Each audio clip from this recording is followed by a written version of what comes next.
Hey everybody, welcome to this week's episode of the Patty G Show. We are going back to number 2 pencils. We're going back to the old versions of the Scantrons where you have to circle in your little answer. That's right. We are talking with Stephanie from Best in Class about the ACT, SAT, and Oprah's love of bread. That's right. More to come on this episode of the Patty G Show, brought to you by Lakeman's Health Center, PB&J Productions, and Cortex. Enjoy the show. Stephanie, who are you and what the heck do you do? So I am a teacher, first and foremost. I was in the classroom for 5 years when I decided that I wanted to go more into the one-on-one experience with students. I had the opportunity to work with some kids that were at risk academically, some socially. And I say that at risk, not that they were, going and committing crimes or anything like that, but they were struggling. And so I really enjoyed being able to work with students one-on-one. That's where I when I was in the classroom, got the taste for that. So I decided to leave the classroom,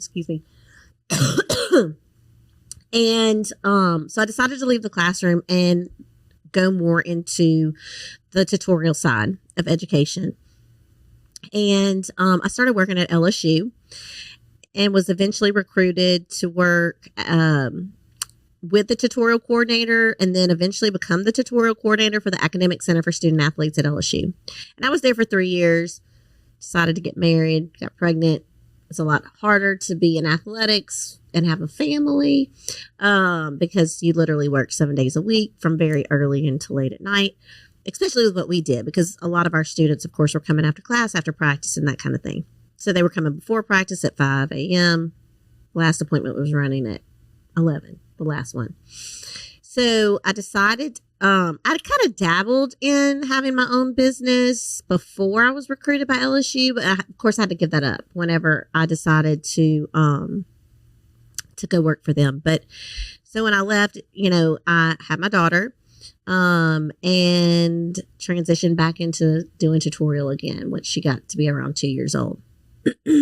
And of course, it was like, okay, this is where I'm supposed to be. This is what I love to do. And then I was working with a family who had 4 children. If I mentioned their name, you would know them. They're very, they're out there in Baton Rouge, and they're a great family, and I love them.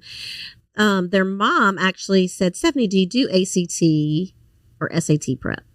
And I said, oh gosh, no. 1994, when I left taking my ACT, I remember vividly saying, I am so glad I'm never going to have to look at that test again. And never say never. And I tell everybody that, because now this is what I do every day of my life. And I love it. But she was like, we need help. And I said, well, I'm not your girl. Right. I'm not the person. She said, well, there's really a need here. You should really look into it. And I said, I'm going to think about it. And then started kind of doing a little bit of research and, said, I think I can do this, but I need to be trained. I'm that kind of person. Like, I want to know all the ins and outs of whatever it is, I get into. And I like to be an expert. And so I decided to go to New York City and train under a company there. And I don't know, can I say their name? You can say whatever you want. Okay. So A-List is a company based out of New York City, and I decided to go there and become certified in ACT and SAT. That was 11 years ago. Okay. And then when I came back, I was contacted by Mastery Prep, which is a homegrown company here in Baton Rouge, Craig, and got involved with them. And then my business, just Best in Class, just kept growing, tutorial wise, because we do also K through 12 and college tutoring. So that was like growing. And this is just you at the time? Well, so yes. And whenever I left LSU, I took a little break, and then I decided to, start back up with Best in Class. I did have a couple of tutors reach out to me that worked with me there who were like, hey, we heard you're, doing this, gig. Can we come work for you? And I said, well, absolutely. I would love that. And I didn't steal them. They were already gone, but they were still, one was a professor at LSU, and then another one was getting her PhD. So, anyway, I've always been a small crew, because I believe in quality, not quantity. That's always been my philosophy. And so anyway, we just have grown since that time. I probably now at this point, I would probably venture to say I've worked with over 2,000 students. Oh, wow. We've definitely worked over 3,000 students, tutorially. So like, whether it be with math or, physics or whatever it is. Right. But with ACT, well over 2,000 students, probably more, because I do go into schools as well and work with large groups. And, so we are rocking and rolling. And I've been doing tutorial work now for 15 years, been a teacher for over 20 years. And I, feel like I know a lot about the ACT, SAT, and I also have expanded, and of course started working with PSAT and GRE prep. And what I've found with test prep is that there are a lot of universal strategies with them, but half the battle of those tests is knowing how to take them. Yes. And so I have a lot of tools in my toolbox that I can pull from with different students and their needs, because of course there are some standard things that they need to know, but also there's a mental aspect to it too, right? And so being able to stay calm under pressure and with the timing and those types of things, because these are time tests, which can really be stressful. So of course my whole thing is as an educator has been to have a holistic approach to students, because every student is different, which is a lot harder to do when you're in the classroom. And so I think that's why that was so attractive to me. And so there was such a draw for me to go to the more one-on-one, because I could really dig deep with the students. And most of the students that come to us, of course, are struggling. They may be an A student, but they're not understanding the Pythagorean theorem or whatever it is. So I think that what also helped me transition was when I was in the classroom, sometimes I didn't feel needed. As I know that kind of sounds weird, but I have such a excitement for teaching and learning and educating that I really just wanted to be somewhere that I was needed, and that these kids really needed me, and that I could make a difference. And when you kind of lose that in the classroom, and especially when you have larger classrooms. Yeah, well, I mean, you've got so many students in there, not all of them are paying attention. Correct. For the most part. Correct. Especially when you get to the supersized classes, like when you get to a university level, where my intro to marketing or whatever was 2,000 kids. Can you imagine? Like, how can you begin to make a relationship with every one of those students? You can't. You can't. You're right. And you've got so many of them that are just zoning out, not even paying attention. Or just showing up for the test. Correct. They're just showing up for the test. I might have been guilty of that in the past when I was at LSU. And I have some funny stories about that. But you're right.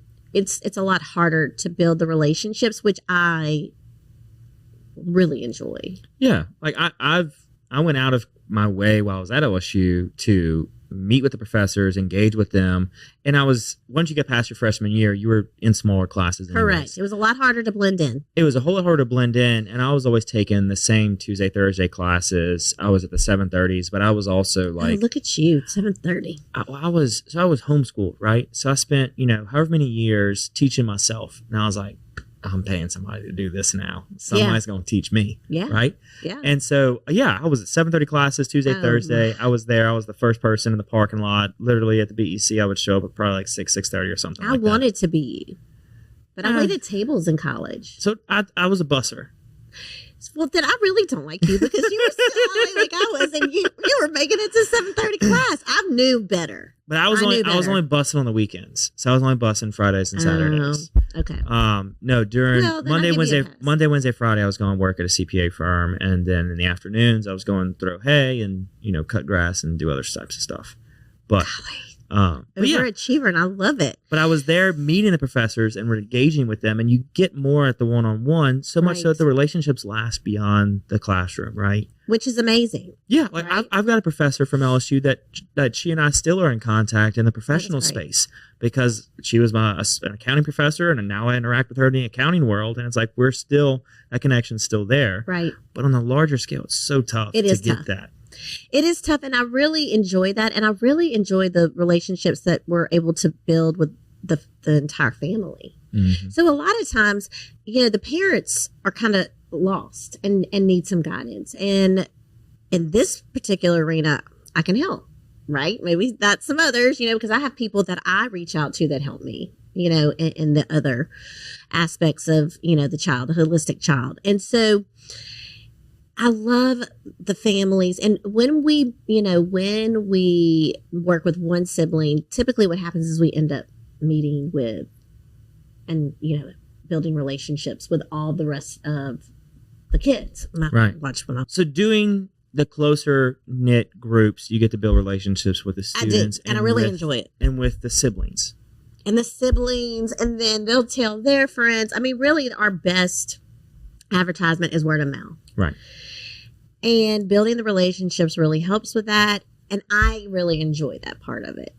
I am the owner, but I'm not just hiring people to do all the work, right? I'm the one that's in there building the relationships, working with the kids. And I think that's where we're different. And I really felt, when I started Best in Class, my mission was to help every student that comes through our doors be a success in the classroom, because as we know, if you can build the confidence of a child in the classroom, it bleeds off in all areas of their lives, right?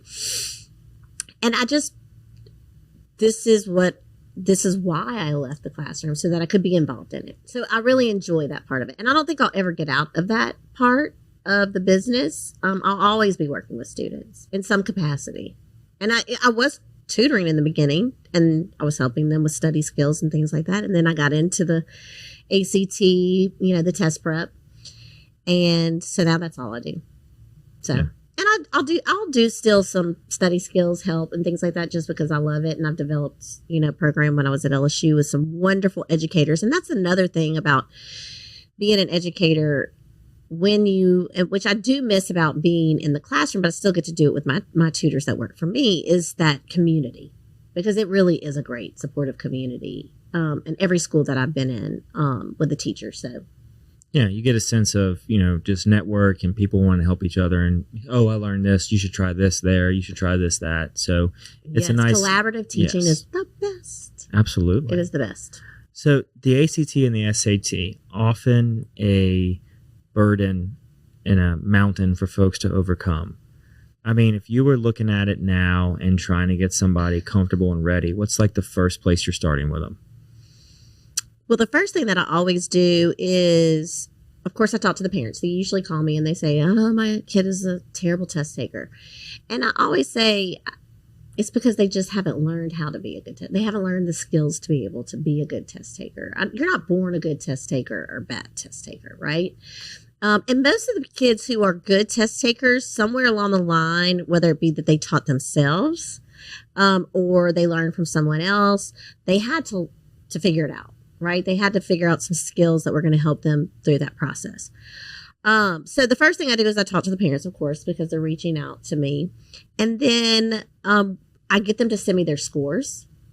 And I look at them and I kind of see, okay, are we looking at a timing issue here? Because I can kind of tell where they fall off if they send me their actual test, which you can order your test from the ACT. And so I'll look at that, and then I see, what specifically the breakdown of the scores and what areas they're kind of struggling in. And then, of course, I get the students in and we talk. And I talk to them. I was like, how do you do with the timing? Like, I get their, input, because parents, of course, have a different view. Well, yeah. than the kids. I feel like the kid's not performing well. We got to figure this out. Right. And they don't really kind of want to, some of them don't want to share with their parents. They just don't think they know anything. You know, do you have kids? I do. Okay. Well, then you know, we don't know anything. I don't know how old they are, but my oldest is 13 and I know nothing about education and how to study. Actually, she does think I do. But I mean, you know what I'm saying? It's like, it's harder when they're your own kids. You don't know anything. Yeah. About anything. Right. So, it's a little more well received when it's a third party. Yeah, what's coming from somebody else that they deem as an expert, so to speak. Correct. And I do believe too, and this has always been really important to me, no matter the socioeconomic background these students have, really the most important thing that you always have to do first and foremost is build their trust. Mm-hmm. Because these kids, they're coming in and they're struggling. And some of them are really in a bad place, right? In their head and their confidence is blown. And so really it's building the confidence is going to come from somebody that they're going to be able to trust. And so that's really what the first meeting I have with my students really is just kind of building them up and building that trust with them and getting to know them. And then digging in with, you know, their scores we were just talking about this with teachers. I mean, even with the students, it's collaborative. Right. What do you want to get from this? Like, what do you feel like you're struggling with? I know what your mom said. I know what your dad said, but what do you feel? Yeah. And this is what we're going to do. And we're going to come up with a plan. And if you feel like this isn't helping you, then let's talk about that and let's work through it. So, and I love questions and I always tell my students, you know, there's no such thing as a dumb question. And that's just all part of building the trust through the process. And I really enjoy that aspect of what I do as well.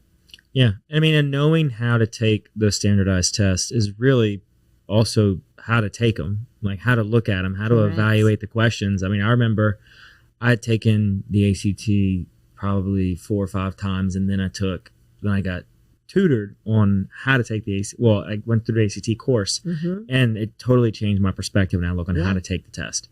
And the material, you knew you had the knowledge, so to speak, but it was just when you're in that room, you're sitting there with that lovely number 2 pencil, and it's just cold. It's always freezing. It's always freezing in the test rooms. Yes. And then you've got, just all the answers. All the answers are on the page. You got a 25% chance of getting the right answer. Right. Well, and unless they throw in a random E in there, right? Right. Or you get to the fun, lovely writing portion of the ACT. Which, that's a lot of fun. I mean, it's a fun test. What are we talking about? I mean, everybody looks forward to taking the ACT. What are you talking about? How often do you take the ACT? So I take...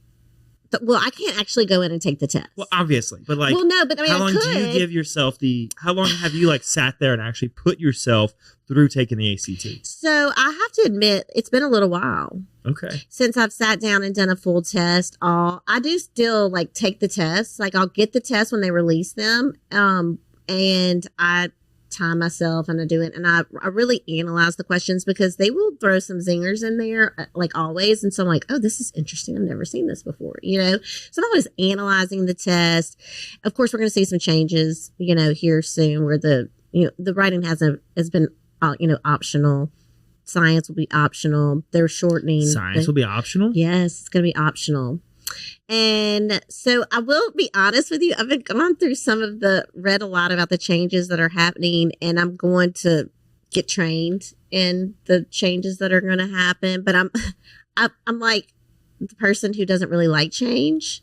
Nobody really likes change. If we're going to, everybody's honest. Change is hard, but I'm going to immerse myself in what the changes are. They're coming, but it is going to be shorter. Less questions, less time in the test, which is going to be nice for students. I mean, it's a long test. Yeah, I take the test. I'm studying the test all the time. And of course, I always get all the books that come out by the ACT. But to sit down and take the whole test, I haven't done it in a while. But I do little mini tests and, I study it and, I've seen a lot of changes through the test. Yeah. The 11 years I've been doing it, we've seen some changes in content mainly. And you know, but the core of the test, so like when you took it and I took it, still the core of the test is the same. Yeah. I have found. So they've gotten lately, I've seen a lot on like social media where for fantasy football or fantasy leagues, if you lose, like they'll do a punishment league. Oh, yes. And you have to go take the ACT. I have heard about this. Wow, that is a punishment. That is brutal. Yeah, it's a punishment. Like not only are you taking half of your Saturday away from you, but like to sit there and take the exam, because then you're not just going to sit there and twiddle your thumbs. I mean, that's like salt in the wounds too, like because you've already lost your lost, and it's so brutal. And like I haven't seen anybody like describe, they had us do the actual written exam and then the writing portion of the exam, because like we always had to take the writing portion. Mm-hmm. It was like the worst part ever. I don't think I took it. I took it, I want to say 3 or 4 times. My mom was like insistent on us taking the writing. She made you sign up. I know, and it's so funny. Moms are like, my mom made me take the writing. I was like, it's optional. This is when you want to take it. Mm-hmm. And it's so funny. Even when you tell them, okay, let's just wait off. Let's just like hold off on taking the writing until we kind of decide where, you're going to go to school and if you even need it. There's certain moms. I didn't need it. No, you didn't. You went to LSU. You didn't need it. I didn't need it. But to her credit, I do a lot of writing in my job today. Well, I'm sure you did really well. What was your score? What was the range again? Well, it's changed, and now it's like the highest that you can get is a 12. Okay, so I still had the 12, but it was scored. You got a 12 on your writing, right? Yeah, 6 and 6. So they have two people that will edit your writing. Yeah. And the highest you can get from each one is 6, and then they add them together. But it doesn't affect your composite. Right. So I think I had like a 10. Good for you. An 8 or a 10 one of the times I took it. But then now I do a lot of writing. Yeah. And allegedly I wrote some of my wife's papers while she was at LSU. So, That is so funny. Well. Without pay. So it wasn't illegal, right? Okay, yeah. You helped her. I helped her study. You helped her. That's right. But we don't do that at Best in Class. We do not write papers for you, but we will help you. We will definitely help you. And I mean that. Well, there's also an art to writing, right? There's also an art to writing, especially in academic paper. There's an art to writing. That's what I graduated in. So that's like my jam. Right. And so, yes, it's formula. Mm-hmm. It's formula. I tell students all the time, especially like my students who are more STEM, mm-hmm. Those are their strengths. Right. I tell them, and that they're not real into the languages per se. I mean, they may be good at it, but they're, it's not their bread and butter. It's not. But I tell them, if you look at it like it's math, then it becomes a little less intimidating. And I taught writing whenever I was in teaching lower school and middle school and high school. And when I showed them that, and I said, you just plug it in. This is your formula, mm-hmm. and you just plug in your words, just like here's your formula for math. You plug in your numbers, and this is what you're going to get. And so for my math people, that really makes sense for them, because they're like, I can do that, And so, but it's funny because then you're like, okay, well, we need to make it a little, because especially on the ACT, everything needs to be concise, but still very specific. Some of my math and science kids are a little too concise. Too concise? We got to get a little more details in there, and it's like pulling it out. And then I have my ones who are my language people, and it's like, well, we may be a little too flowery here. Maybe we need to kind of get a little more specific. So, yeah, I would use just about all the pages they gave me. That's amazing. We grew up writing. I was like, what we were supposed to do was just. Were you a classical homeschool or just? What do you mean by classical homeschool? Well, just classical learning. They have different types. Yours was just I think it was just we got our curriculums and we got our books and everything, and then we would go to people's houses for different. Okay, subjects. so you were co-op. Yeah, well, there was a little bit of co-op, but it wasn't like without a co-op. Big. Yeah, it was like one of the moms in the group was a retired veterinarian, so she taught biology. Got it. One of the other moms had a daughter who was studying physics or something, so she taught physics, and then the other mom taught us Latin. Like, it was just different. You were kind of a classical. Yeah, I guess. Schooling. So there are some really great groups out there, different homeschooling groups, and some are more classical based, which there are also some, so I guess like some hybrid homeschool, like sequitur and things like that, which are classical. And so that's why I was saying, when were you, because it's more focused on writing. Yeah, or we had in Latin. Then I would say we were classical. Yeah, it sounds like we had a lot of writing assignments, and even like whenever we did virtual classes back in the day, before virtual classes were popular, like we were doing stuff with students all over the country, and so we were having that's amazing. We were having to do writing for that. But then we also went into speech and debate in high school as well. So then we had to write speeches, we had to memorize speeches and do everything. Well, now with homeschooling, they have everything that a student who is actually in school has access to. And it's so great because then you can still participate in sports as well. Organized sports that they can go to schools, and there's certain schools. Uh-oh, you look like that. We got kicked out. Okay. So we had a homeschool league back in the day, and we were running cross country. Why did y'all get kicked out? What did y'all do? We started beating other schools. How could they do that to y'all? Because y'all were winning? It wasn't until we started winning that some of the schools started complaining to LHSAA, and we got kicked out because now they got us on a technicality of we did not have a physical address of our school that all the students attended. Those are sore losers. So yeah, it was, and like there was some phenomenal coaches and some phenomenal schools that like let the kids run, give them our jerseys. Like we're all now here. They do. Now y'all just go to a school. So I love that. That's fantastic because now they can't. Because we started getting like 15, 20 kids would come and run, and we started being a pretty big group and performing well. And so it was, we got kicked out of high school. Get those homeschool kids out of here. Who do they think they are? So do homeschoolers still have to score higher on the ACT? They do. For tops. For tops. And I think, so here's the deal. Is like, why? Okay, so here's the deal.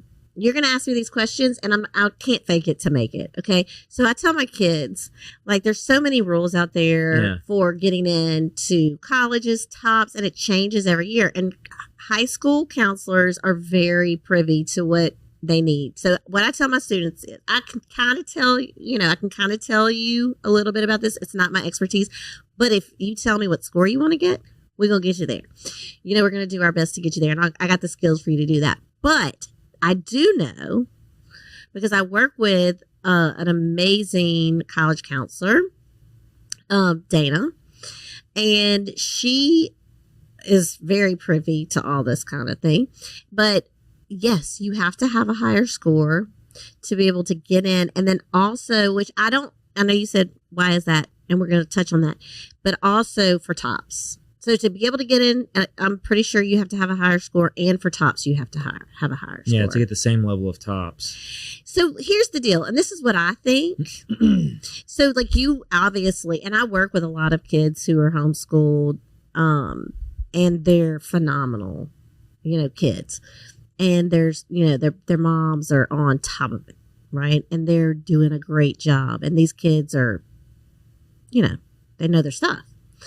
There are I have worked with some other homeschool families where it's kind of an excuse not for them to have to go to school so that they can travel and they can do some things. And they're not really like academically centered. So they just kind of do enough to get by, or they're, you know what I'm saying? So I think just like anything, some schools are going to be A schools, some are going to be F schools. But the test is a standardized test. So that, yes. And so like and I was talking more about just like entrance. Like, because they have to have a higher GPA. The higher GPA was, And so the ACT, I agree. But you also have to understand that, and I don't want this to come off the wrong way. It's the baseline. I mean, the benchmark is 18 or 19 to be able to qualify to get into college, which is not that. I mean, you could miss a good bit of the questions on the ACT and get an 18. I mean, you can miss a good bit of questions and get a 22, 24 and qualify for tops. This episode of the Patty G Show is brought to you by Cortex. Cortex is the trusted technology partner for small businesses across Louisiana, delivering managed IT, cybersecurity, and smart strategies to help you leverage AI without the confusion. I mean, aren't we all confused by AI nowadays? As a locally owned company, we understand the challenges Louisiana businesses face and provide tailored solutions that keep your operations secure and efficient. Whether you're looking to strengthen your cybersecurity or explore how AI can give your business a competitive edge, Cortex is here to help. Be sure to mention the Patty G Show and receive a free cybersecurity risk and analysis to see where your business stands. So it is a hard test, but not impossible for someone who maybe to be able to get an 18 or 19 to hit their benchmark. Also, you have to also understand too, some of these students are going to go to junior colleges, which they're going to be lower. Of course, then you're looking at, a student who's going to go, those are great feeder schools. And I have students that go to those and help them get acclimated to college life. Right. And they're great places to start, but it's a lower score and they, it's a lot easier probably to get. And I say easy. I don't know. That's just my opinion. Yeah. About that. So they're trying to prevent folks from just, because they can miss so much and still get something to get in. They're trying to say, well, if you get, because they're going to be some who if the entry is 18 and we require you to get a 20, like we know to get a 20, you've got to answer so many correct. Correct. So, and I can kind of give you an idea of how many questions that is. I mean, you can miss 50% of the questions on the math section and hit your benchmark. And then some. So like you can miss 50% of the questions on the math section of ACT and get a 21 in some cases. Because it changes a little bit from every test. Yeah. That's what I tell my kids all the time, because they come in and they're freaking out and they think they have to know every single, question, the answer to every single question on the test. I'm like, no, you don't. You can miss 20 and get a 26, and it's scored very differently than a test they're going to take in school. Right. Mm-hmm. And they don't know that. So that's probably for a student like you, who is a higher, an overachiever, high achieving student. Right. Because, you say you're at your 7:30 class. That's I don't see that as high achieving. I mean, they offer it. No, that's an overachiever in my book. So anyway, for someone who's like that, when they have all the knowledge like we were talking about. Yeah. Because I tell students all the time, by the time they get to high school, they've had probably 90% of what they need to do well on the test. They've had everything they need for English, the grammar, the composition skills, the vocabulary.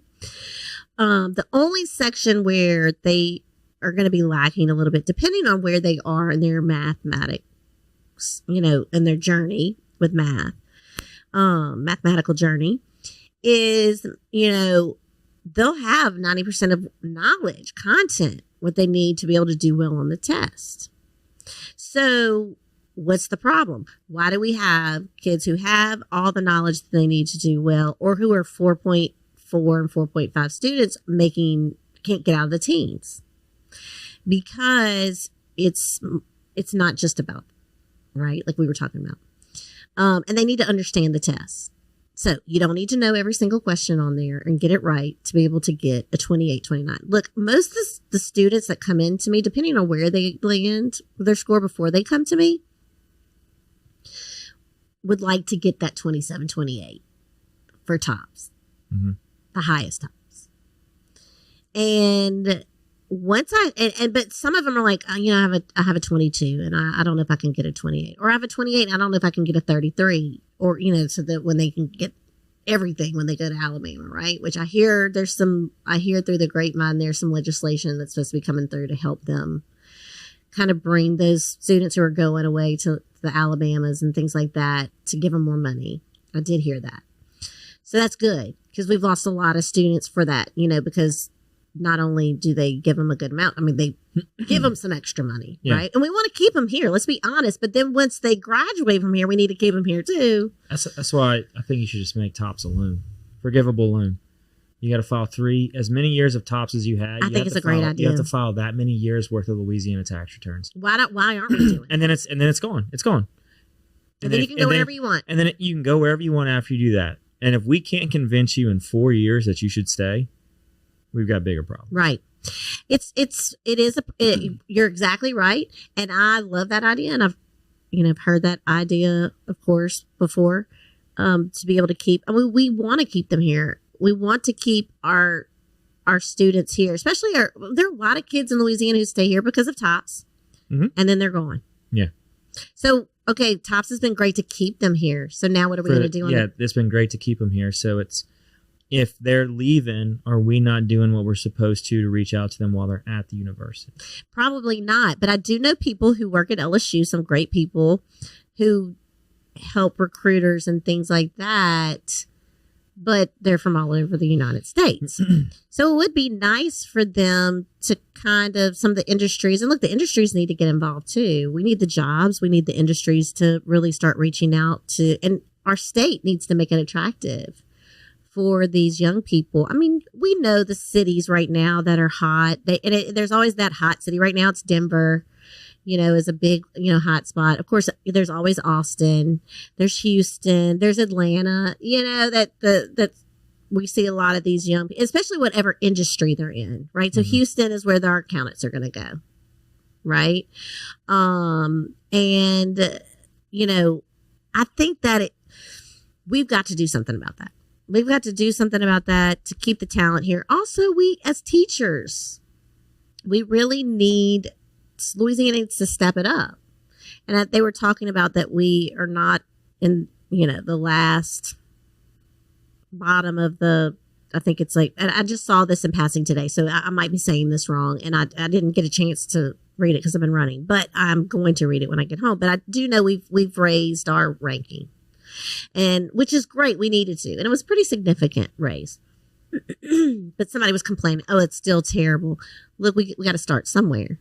Yeah. Right. But we got to keep these teachers here because they're going through the programs through LSU, and LSU has the Holmes program is amazing, and they're going to other states because they pay more and they're more attractive, and they're recruiting them and taking them from here. And there is a teacher shortage across the board, but we want them to stay here. We want them to stay here. We need those student and Southeastern, all the great educational programs in the state of Louisiana for our state colleges and even private. But they're going to leave. And we need to do something about that for sure. I don't have the answer. I could give them some, some possibles. I could give them some really great ideas, but how to keep them here, of course, pay raise. And I just saw the other day, from one of the school board members in Iberville Parish, said that they were giving their teachers a $4,000 raise. And I was like, wow, that's good, but that's still not going to put us where we need to be, right? But we got to start somewhere. Yeah, you can't solve all the problems overnight. No, and sadly. You gotta progressively get to where you need to go. And I could really talk about, too, which is the aspect of, our kids who are falling through the cracks. Right. A particular group of kids who are falling through the cracks. And how, we need to get better at that too. And that kind of is where I'm finding myself moving to, is more of the advocacy side of it. I've worked with, like I mentioned, what got me into this is working with students who have some type of struggles, at-risk students. And so a lot of the students that I've worked with since becoming, in tutorial are kids who have some type of documented disability. It could be physical. It could be, cognitively. I've worked with students who are on the spectrum, who have ADD, who have dyslexia, who have anxiety. And we weren't taught that in the general educational classes. And look, we learned a lot of great things. Some things we've used, some things we haven't, just like in any, field of an area of study. But we have not, we do not. And I've spoken to the dean at LSU extensively about this. with the special education, the SPED kids. They're kind of falling through the cracks in the general population. And that's kind of where I am finding myself moving more to, is that advocacy side for that. I struggled with ADHD and anxiety, and it helped me succeed because I knew that either, I was going to have to, you compensate. Right. You compensate. You learn how to compensate, right? And so now there's a lot more known about it. But then, so I taught myself how to study and do all these things. And I was capable because I still, could figure that out. And I was a smart kid. I was in honors, but I could not concentrate in classroom, all the stuff. So then I started working with kids who were like that. And of course, I was going to feel a bond with them because I could understand. Maybe I didn't have what they had that was going on, their struggles, but I had my own that I had to overcome. And then I had a child who has auditory processing disorder, ADD, anxiety. And then I said, okay, now it's my child. And that puts a whole nother spin on it. No matter how many kids you've worked before that, when it's your own child, and I've been very vested in this group of children. Yeah. But now it's my own.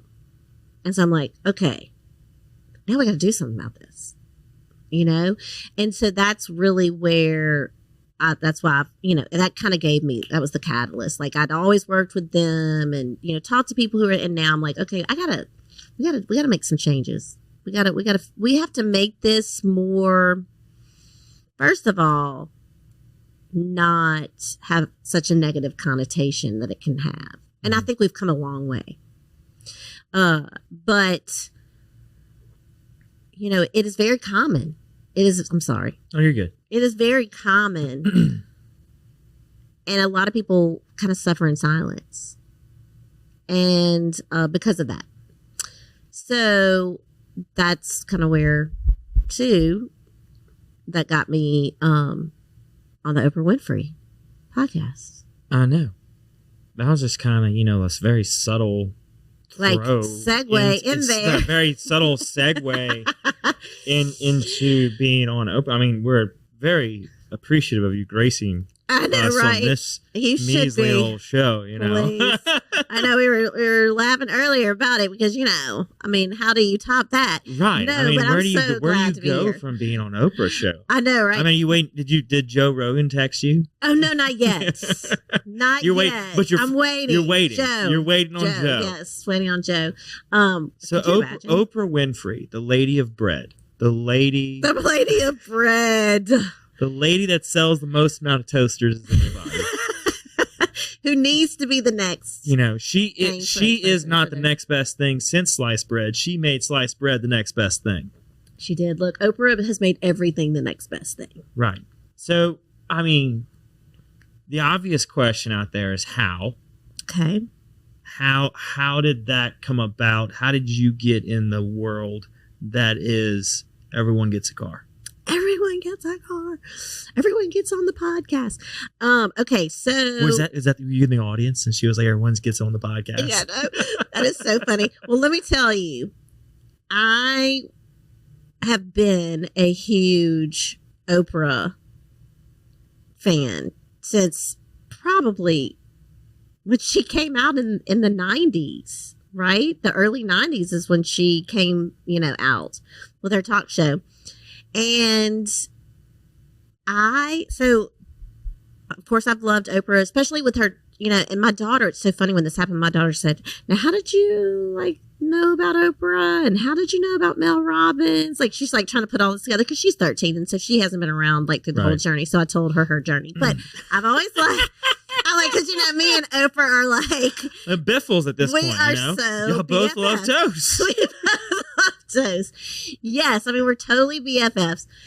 So I liked her in the 90s. And then, of course, she started transitioning more into like the spiritual wellness. And I really got involved in. Like, I was, loved her Ayana Von Zant and all those, of course, Dr. Phil, who is like just so blunt and, to the point and all that. And so I loved all her staples, right, that she always had on the show, but also the other guests that she would have on there. And she became more about, like I said, the spiritual aspect of, and the, the wellness. And I really enjoyed that. So that brings me to now where I joined her inner circle, which anybody, I'm in the inner circle, but here's the secret. The Oprah I'm about to give you, I'm about to give you a little, Is it nuggets. just a mailing list?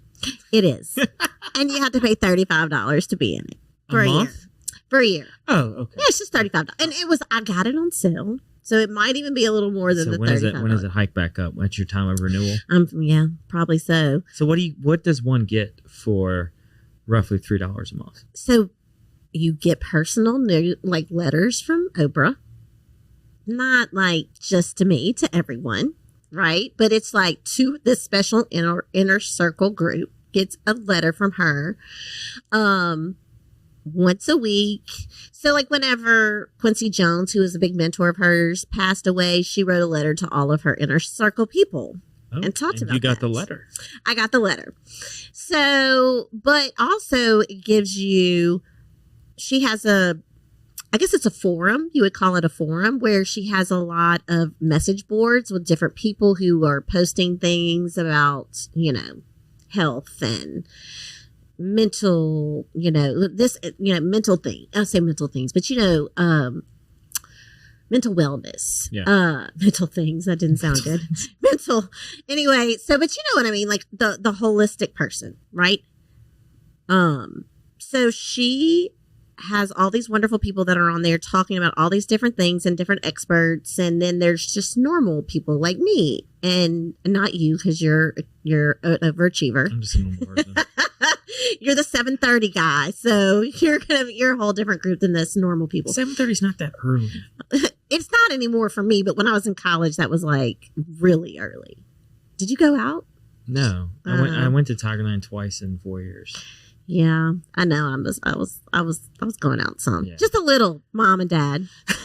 I'm almost 50 years old, and I'm like, don't worry, mom. It was once or twice. Just that's it. That's it. That's all it was. So anyway, No, but like 7:30 is like now. I'm just picking on you. I'm like 3.5 hours into my day at that point. Now, I mean, I wake up at like 5:30, 6 o'clock now. Yeah, I'm 4. Oh my gosh, you are such the overachiever. Well, when you have kids, you got to get up early to do things before they wake up. Not at 4 a.m. Yeah. I mean, my kids wake up at 6:30. You know how peaceful the gym is at 4 a.m.? Oh my gosh, I do work out, but I'm not going to the gym at 4 a.m. At 4 a.m., it's me and the same core group of like 4 people. It's fantastic. You were totally selling my point about you being an overachiever. I'm just saying, if you're trying to convince us that you're normal, it's not working. I'm normal. It's normal. Baby, I'm not normal. Well, we all know I that. don't know if it's. I was on a wellness podcast for Oprah, so. Exactly. See, that's not normal. Oh my Not gosh. everybody's doing that. No, I guess not. All I did was set an alarm. So, Not everybody can just call you up see, Oprah and get on the show. overachievers, the ones who do those kind of things, aren't going to make it on Oprah because you're not weird enough, like me. So, anyway, so this whole inner circle thing is really like you just pay $35 a year and you get all this cool content, right? And you get letters and you get to go to these forums. And so I got this weird email though. And so how active are you on this forum? well, so in the beginning, I was very active. Like I never like post anything. Okay, like that's what I'm like, because there's like the 80-20 rule, right? Like, like 20% of the people do 80% of the work. Yes. Like, is that the same? There's another at 2080 that Jay Stelly talks about. Do you know what I'm talking about? Like if you just put, anyway, look it up. It's really interesting. Okay. Yeah. So I thought that's what you were talking about. Yeah, just know there are a lot of people on there.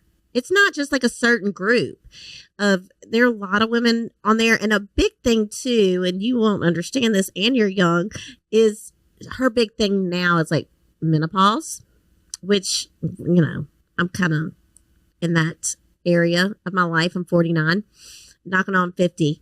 And so not a lot of women talk about those kind of things. And she's been doing a big series on that, which has been like super helpful because it's just always been this like scary thing. Like, oh, menopause, we don't talk about it, or, perimenopause. And so Oprah just did a great thing on that too. So this is a large community. Yeah. Of women, mainly. There are some men on there, but I find that there are more women in this community. And so I got this weird email, though. It wasn't I don't even remember. I need to look it up because people have asked me about this, and I'm like, it was just kind of a nondescript email. And it wasn't from Oprah, but it was from Harpo Production. And I was like, oh, I know Harpo. That's Oprah's production of it. Why are they emailing me? But it was to everyone. And it just said on there, hey, Oprah. And at this point, Oprah just has her soul podcast, which I listen to all the time whenever I'm walking, which is amazing. She has amazing. Is that the one where she's like going to people's houses? Super Soul Sunday. And so her Super Soul, I think it's what it's called. But, and they come to her house. And they're in her backyard. You know what I'm talking about? It's just like, and she's had Brene Brown. She's had, she did the whole, well, she actually did the Meghan Markle and Harry interview. Yes, that one. That's what I'm thinking. That's like the only one I've seen. Yeah, that wasn't a soul. That was just like, I think a special Oprah thing. That's like the only, and I didn't even think I saw the whole thing, but that's like, yes. When you said that, I was like, okay, so is that the same style? It is the same style. Okay. But this one is a new one. This is the Oprah podcast. So I guess it's kind of like the Oprah show. Right. Where she just has like people like me on there. But now she's not on TV. Right. And so they sent this email and said, hey, Oprah's going to be doing a show on people who struggle with anxiety or, on a podcast on anxiety. And we're looking for people to share their stories. So write us a blurb about yourself, like a couple of lines. Send us a picture. Maybe you'll be on. Okay. And when was this? Just for some time frame reference? November. Of 24? Correct. Got it. Okay. So one thing that I have struggled a lot with through the years since I was 5 or 6 years old has been anxiety.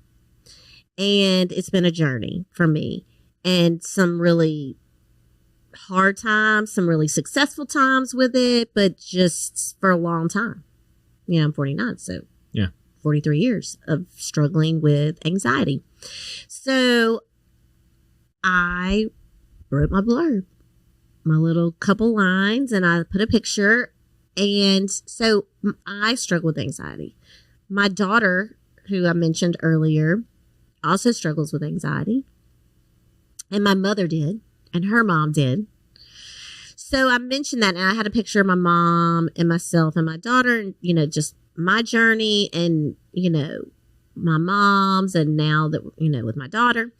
And so I sent that to them. And I'd forgotten about it, to be honest with you. I mean, I'm busy. I'm doing stuff, and I sent it off, and I was like, didn't even think I would get a call. I didn't know what they were doing. Anyway, I just sent it off. And then I guess a week later, I was pulling into Hobby Lobby's parking lot. My phone rings, and it's a Chicago number, and it doesn't show as a possible spam. So I'm like, oh, and I do have a friend in Chicago, but it wasn't his number. So I said, well, maybe this is him from a different number. So I answered, and there was a gentleman on the other line, and he said, is this Stephanie? Yes, it's Stephanie. And so then he said, well, this is Eric from Harpo Productions, and you emailed us about, we'd sent out an email, and I just sat there. I went, wait a minute, did he just say it from Harpo? And I was just kind of like going in my head, and he said, say your name and company one more time, sir. And so I was quiet, and he said, are you there? You did send an email, right? And I said, I did send an email. And okay, how are you doing? And I was like, oh my gosh, this is Eric from Harpo Productions. And so we just started talking, and we ended up spending at least like 30, 40 minutes maybe. Wow. Just talking about my experiences with anxiety. And then we talked about my daughter, like I mentioned. And so he said, thank you so much for taking time out of your day to talk to me. We may be getting back in touch with you. We will have a very famous guest who will be talking about anxiety. We're not going to reveal them at this moment, but we'll let you know if you get chosen. Okay. That was it. Cool. Then he texted me. You made it to round 2. Well, yeah. Then he texted me right after that, and he asked me another question. And I don't remember what it was. And I was like, oh, he still contacted me. Okay. So now you're texting. I know. Now you are texting buddies. I was like, oh, yeah. I mean, So, I mean, what else would I expect? But so, I'm just kidding. So anyway, I was shocked. So I was taken aback. And then I guess it was like a week later, he contacted me again and asked me some more questions. And we chit-chatted a little more. And then he said, okay, I may be back in touch with you. And I said, okay. So then I was in New Orleans for a Saints game. And we were actually in the Uber going to a restaurant to eat before the game. We had parked at the stadium, and I started getting these calls from Chicago, and they kept coming in, and I was like, okay, I'm not going to answer it right now. It's Sunday. I'm at the Saints game. Right. And then he texted me, and we were in the Uber going to the restaurant, and he said, hey, it's Eric with Harpo. You've been chosen for the Oprah show, and I need to talk to you. It's important. And I was like, in the Uber with all my friends, and I was like, my guy friend was sitting beside me, and I was like, I'm going to be on the Oprah show. And he was like, what? And I was like, I'm going to be on the Oprah show. And he was like, what are you talking about? Because I really didn't tell anybody that I didn't even talk. And I still at this point thought maybe it was a scam. Right. I didn't know it was the real deal till I was in the Zoom. I was in the studio talking to the producers there. And I was like, oh crap, I'm really going to be on the Oprah show. And then it really hit me. And I was like, oh my gosh, what am I doing?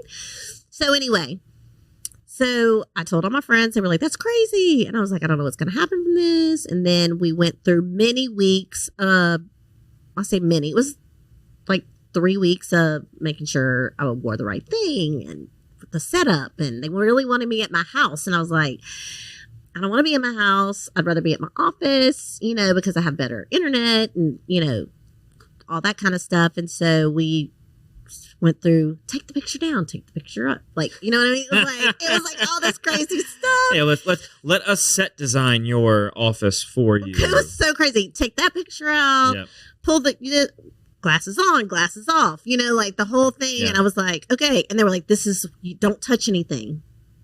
And so like the night before we taped, which was on a Friday, which was in December, and I can't even remember what day it was, but they made me like do a run through.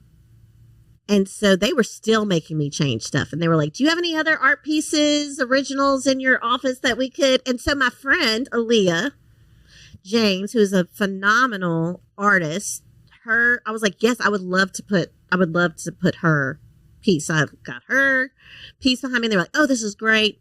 So anyway, there was all kinds of hoops we had to. So did they send you a microphone? No. That shocks me. Let me tell you something. They are pros. Y'all are pros too. I mean, y'all are pros. But this is like on a whole nother level. Oprah level, man. Yeah. Y'all are really good. Okay. But I mean, it's a production for them. It is so crazy how good. I mean, how they patched us in and how we were behind. And that's how it was whenever they taped. Because you would think like they impose that us on the back. I don't know if you've seen the podcast, but it looks like almost as if like there's something that's out of the ground and like it's not maybe really a TV, but it is. Like that's where I was. And they were looking at me, but I was looking at them. And it was so weird because I was like, Oprah's looking at me, but I can't see her. She was looking at the TV and I'm up there. It was so, and I will say this though, there was a little delay in them talking and me, but you would have never known that. Yeah, well, they'll fix that in post. Oh, and then like they made me look and sound so good. Like, because I didn't even know what I said.